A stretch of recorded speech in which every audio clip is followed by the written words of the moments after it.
tudo, Joia. Vem pra cá, Wagner. Hoje vai ser uma coisa diferente aqui nesse quadro de alimentação relacionada à inteligência, né, doutor? É isso mesmo. Nós vamos apresentar o último grupo de alimentos que precisam ser incluídos e aqueles que precisam ser excluídos. O que aconteceu com o senhor, doutor Ricardo? Tem chocolate aqui, eu tô estranhando tem queijo também, amarelo, tem açúcar, refrigerante. achocolatado.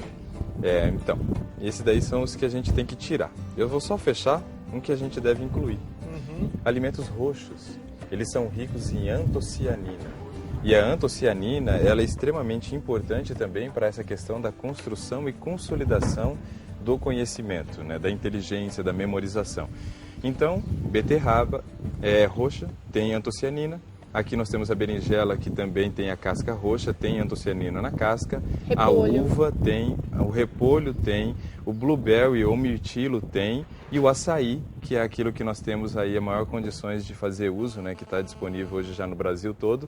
Ele é riquíssimo em antocianina. O açaí foi considerado o alimento mais rico em antioxidante pela comunidade científica. Sem o pó de guaraná, né, doutor? Sem o pó de guaraná. Tá. Então isso deve ser incluído. Agora, por que isso atrapalha o nosso raciocínio, a nossa inteligência? Bom, todos os alimentos que nós temos aqui, eles são estimulantes. Todos. O queijo amarelo, ele é estimulante porque ele tem metilxantina, que é uma substância parecida com a cafeína. O chocolate, porque ele tem teobromina, que também é prima aí da cafeína. Aí nós temos ali um chocolate em pó também, que é muito usado para crianças. E esse é um grande perigo. Olha, você, mãe, que tem assistido esse programa, preste atenção nisso que nós estamos falando agora. Se você tem uma criança pequena, você nunca deveria oferecer chocolate em pó para ele. Ali você está atrapalhando o seu desempenho cognitivo. E depois muitas mães acontecem de ficar cobrando as crianças por desempenho escolar. Mas muitas vezes o que está acontecendo é um baixo desempenho pelo alimento que tem sido oferecido em casa. É interessante porque as crianças elas acabam tomando de café da manhã leite com achocolatado, vão para a escola para estudar. E açúcar. E Que também e à noite elas tomam leite com chocolate para dormir. É bem isso. Então aí o que você faz? Na hora que você precisa do seu cérebro para receber as informações, ele está prejudicado pela quantidade de estimulantes ingerida pela criança de manhã. À noite, quando a criança precisa dormir para consolidar o conhecimento, ela não dorme por causa do estimulante, ou vai dormir tarde, ou ainda tem um sono que não é aquele profundo recomendável para consolidar a inteligência. Tô vendo aqui saquinho de chá, Isso, tô vendo chá mate, chá café. verde, chá preto, chá vermelho, todos eles são estimulantes. O café nós também temos aqui e esses refrigerantes à base de cola e à base de guaraná. E sabe o que é interessante? Tanto o refrigerante à base de cola, o guaraná, o chocolate, eles são aí feitos de origem vegetal.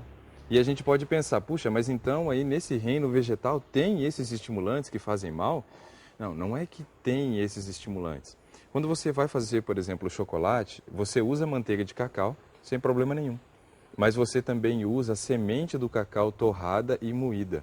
E ali dentro da semente do cacau é onde existe a substância chamada teobromina, que faz o mesmo papel que a cafeína. Que é prejudicial, né? Quando você pega o café, ele tem aquela massinha vermelha e também não teria problema nenhum, mas é usado a semente dele torrada e da mesma forma o guaraná é usado a semente.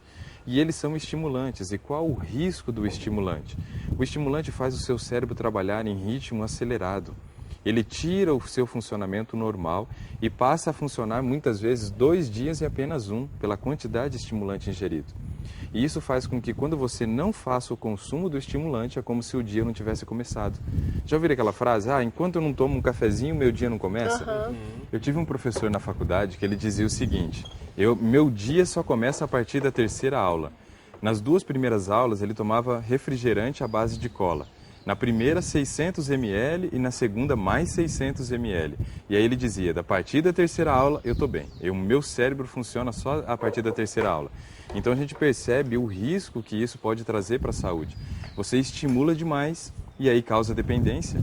E ao causar a dependência, quer dizer, você não vive mais sem isso. E aí o seu cérebro está sendo agredido, precisando de um estímulo que vem de fora para você então ter um funcionamento normal. Agora imagina, isso daí obriga o seu cérebro a trabalhar muitas vezes 2 dias em um só e antecipa o aparecimento de doenças do sistema nervoso. Alzheimer, Parkinson, esclerose múltipla estão aparecendo cada vez mais cedo por conta do consumo elevado de estimulantes. Olha, isso é uma coisa bem interessante que a gente tem que deixar claro, né? Então, essas doenças que estão super na moda, elas estão acontecendo cada vez mais porque as pessoas estão cada vez mais usando estimulantes? Estão desgastando, na verdade, o cérebro? Todo órgão que você desgasta, ele apresenta problemas mais cedo. Você pega, por exemplo, hoje a questão do trato gastrointestinal. Nós temos ouvido o tempo todo falar de comer 6 vezes. E nós temos percebido que todos os órgãos relacionados ao trato gastrointestinal têm apresentado problemas cada vez mais cedo. Um deles é o diabetes, que é uma falência do pâncreas por estar sendo obrigado a trabalhar 6 vezes ao dia, ao invés de trabalhar só 3 vezes. O cérebro é a mesma questão, nós não podemos fazer com que ele tenha envelhecimento precoce. Nós precisamos preservar o nosso cérebro e preservamos usando os alimentos apresentados nos 4 programas anteriores e mais os roxos agora ricos em antocianina. Muito interessante. Boa dica. Eu queria saber o seguinte, já que a gente está com chocolate aqui, vamos explicar mais uma vez, a gente já tocou no assunto, por que é que chocolate causa dependência? Por que é que a gente não consegue parar de comer chocolate? Bom, existe uma pesquisa feita nos Estados Unidos e eu achei muito interessante a maneira como foi conduzida essa pesquisa. Ele trabalhou, o pesquisador, com alimentos ricos em açúcar e ricos em gordura. O chocolate ele tem açúcar, o chocolate ele tem gordura e além disso ele ainda tem a substância que é a teobromina, que é essa semelhante à cafeína.